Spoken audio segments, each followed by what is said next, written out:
talk about audio sound again. Panfish, I often watch his channel. He did a cool review of a lot of the cameras he's bought over the years, and including all the GoPros, and he's testing the GoPro 7, the audio on the GoPro 7, to see if they had fixed the tin can sound.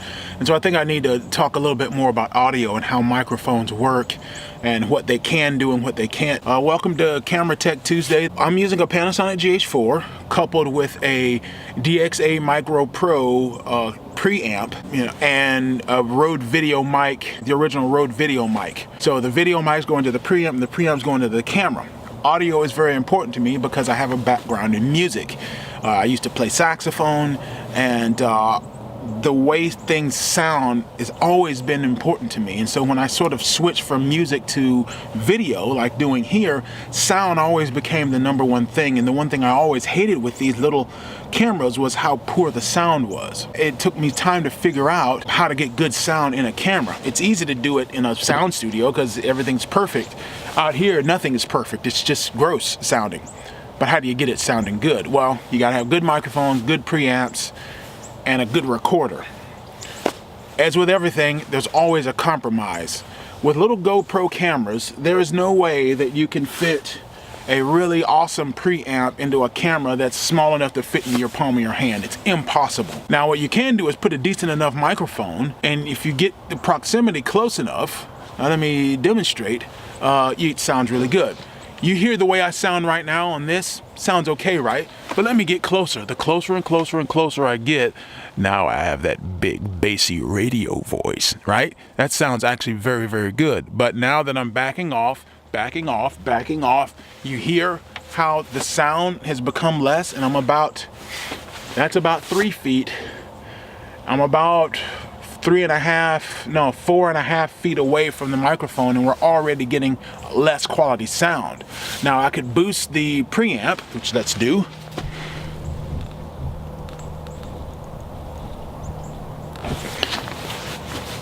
That's a very quiet preamp, but the sound is all of a sudden clipping. And now that is probably sounding a little better, but you're probably hearing more background as well. Part of the reason why this sounds good is because we have a very good microphone. The Rode video mic is a shotgun microphone. This is my old SE Electronics laser shotgun microphone. The actual capsule is right here. Then they put this tube in front of it in this, so that sound comes in here and is received by the capsule here, the actual capsule in here. But this tube makes it reject sound off to the sides. Okay, I'm looking up here, I need to be looking at you. The shotgun microphone does not reach out like a telephoto lens. It's not a zoom microphone. All it does is reject sound off to the sides and off to the back, as if I'll demonstrate here. I'm talking good. You see how it sounds worse, and now back here it sounds like I'm talking into a tin can. It sounds a little better here, but not by much. It's still rejecting sound, and now that I'm back in front, I get the nice deep bass radio voice again.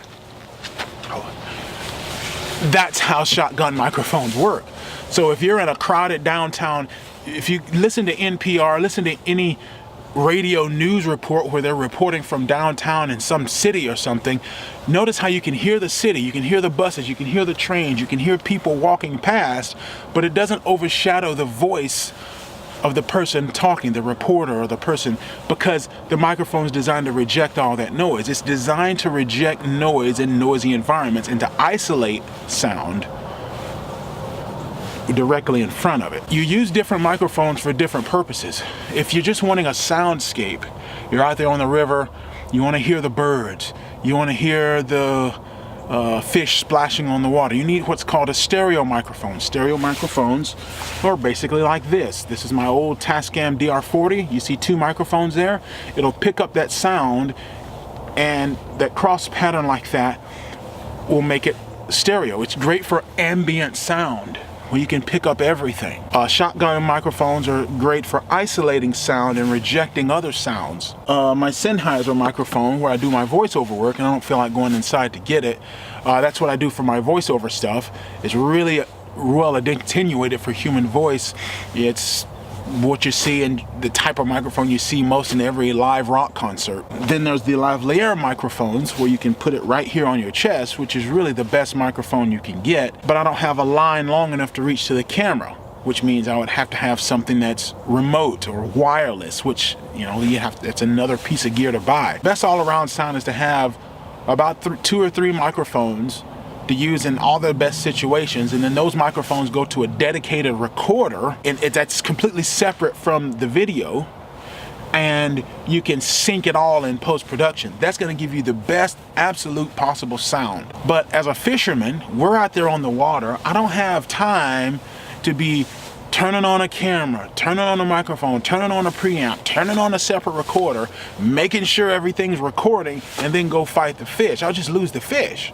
So what I've chosen to do is to do everything in camera, which is, I think, the best solution for fishermen and outdoorsmen. At the very least, you need an external microphone to go into the camera. It doesn't matter what GoPro does to the camera to make it sound better. It's never gonna sound good, because most people want to stand 20 feet away from the thing and it magically picks everything up. No, I would go with at least 2 microphones. I would go with a shotgun, then I would get a wired lavalier microphone that you can put in directly into the camera, and that if you're just going to be running a GoPro, keep the camera either on your chest or on your hat or on a GoPro stick, and don't ever talk any further away than arm's length.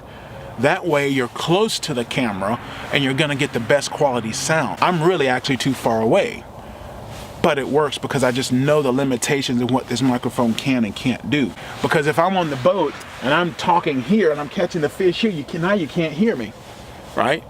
So I need a microphone right here.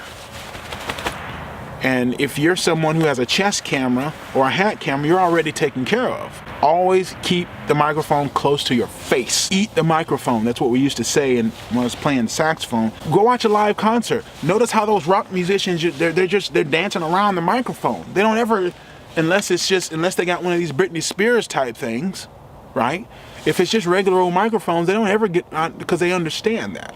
And if you're gonna be an outdoors camera person, you gotta understand that good quality sound is first and foremost a function of the proximity. You gotta be close to the microphone to pick up the sound. If not, it's just gonna sound like junk, period. Even with high quality equipment, if you're not using it the way it's meant to be used, it's gonna sound like junk. So, that's basically all I have to say about that. I'm getting cold.